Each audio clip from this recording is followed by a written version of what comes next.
April 1897, McKinney Bayou, Texarkana area. On the afternoon of April 23, 1897, Judge Lawrence Byrne of Texarkana, Arkansas, embarked on what he envisioned as a routine survey of land along McKinney Bayou.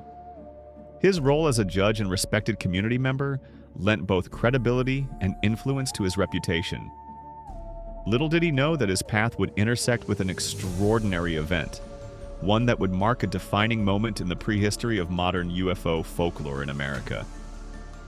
This episode, when recounted through Byrne's own measured voice and preserved in contemporary reports, remains one of the most intriguing and detailed airship encounters of the famed 1897 wave. A grounded encounter. Judge Byrne's account stands out for its specificity and restraint. As he traversed a clearing, he observed a grounded aerial object. The craft appeared to be constructed of metallic panels, possibly in a cigar or cylindrical shape, and featured visible mooring cables or stakes anchoring it to the ground. Byrne described 3 individuals near the vessel. These figures spoke in a foreign tongue and were said to have features resembling those of East Asian origin, an indication the judge labeled as likely Japs.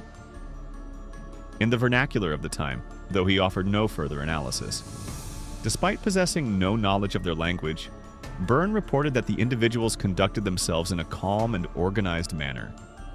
They appeared unthreatened by his presence, and following a brief inspection, the craft took flight shortly thereafter. Byrne, caught between awe and caution, chose not to approach further. Instead, he relayed his observations to local newspaper channels, ensuring the incident was recorded for the public record. Community ripples and early public reaction. Within Texarkana and surrounding communities, Byrne's account became a topic of conversation. Newspapers of the day printed his story with a tone of respectful curiosity. Townsfolk debated what it might mean. A secret experimental aircraft designed by an eccentric inventor, a practical joke of immense proportions, or something genuinely inexplicable. The public reaction mirrored broader currents in American society. The late 19th century was a time when rapid technological advances stirred both excitement and unease. Railroads, telegraphs, and the earliest experiments with flight had begun to stretch the boundaries of possibility. Byrne's grounded airship fit neatly into this environment of speculation, its memory preserved not as a sensationalist fraud, but as an understated yet enigmatic occurrence. Although no mob descended on the landing site, local landowners and curiosity seekers undoubtedly combed the clearing for remnants. School children may have whispered about alien visitors. Farmers might have speculated on distant industrial experiments. The craft's sudden absence only amplified its mystique. Notable individuals and local identity. At the center of the event stands Judge Lawrence Byrne. A trusted civic leader, his stature lent a veneer of credibility to the incident that few other witnesses could provide. Unlike many sensational airship reports of the era, Byrne's retelling carried neither extravagance nor panic. It was a calm, professional reflection from a man respected for his reason and integrity. The 3 individuals who emerged from the craft remain anonymous and obscure.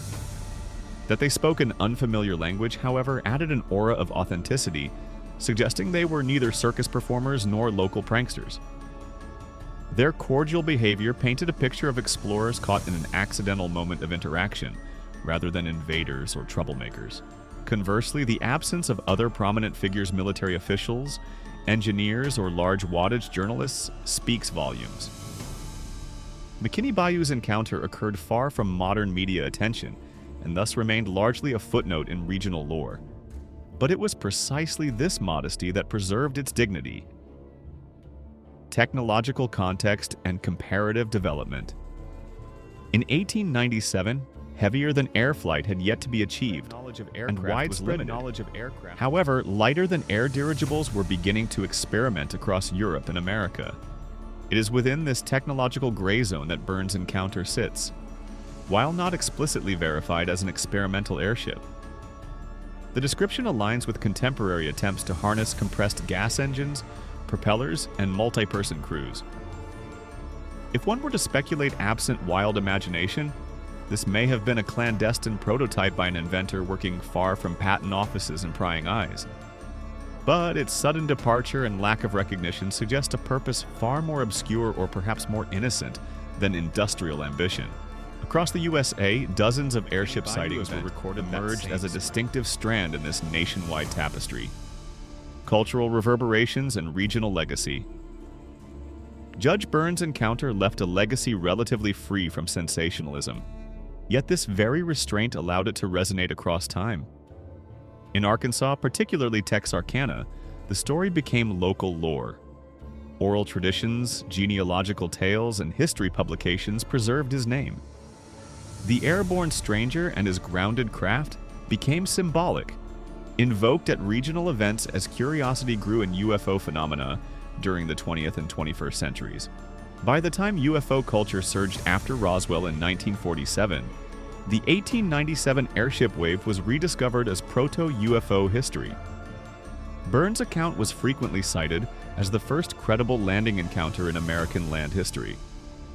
Byrne's account was frequently cited as the first credible landing encounter in American land history. Byrne's account was frequently cited as the first credible landing encounter in American land history. The judge's calm narrative became a model for modern UFO witnesses.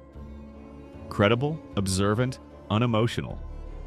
Modern significance and interpretive value. Today, Byrne's encounter is a touchstone for scholars and enthusiasts who trace UFO history beyond the post-World War II era. It challenges the dominant narrative, asserting that Americans were observing and documenting strange aerial events long before radar, satellites, or nuclear anxiety. Byrne's grounded craft in McKinney Bayou represents a foundational moment when human curiosity, intersected with possibly non-human technology or a highly secretive human invention. Additionally, Byrne's story offers a vision for pilot without mutual aggression or alarm, is a vision of contact based not on fear, but on careful observation and restraint. In modern conversations about how humanity might interact with extraterrestrial life, this calm interlude serves as both inspiration and example, reflection and threads, running through time. Across 1,200 words, Judge Byrne's snapshot of April 23, 1897, raises questions about identity, perception, and human openness.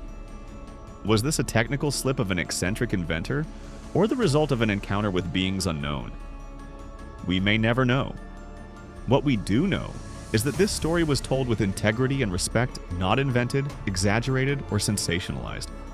In the 21st century, with declassified aerial phenomena reports and renewed interest in UAP, Byrne's account remains notable for its simplicity and clarity. It reminds us to value first-hand testimony, careful observation, and emotional calm in moments of wonder. And it whispers to every future skywatcher that perhaps our world has always contained more unseen wonders than our everyday lives acknowledge. Conclusion.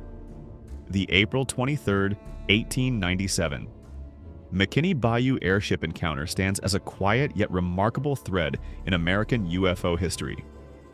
Its witness was a respected judge, its tone was factual, and its location was obscure, yet the story endures.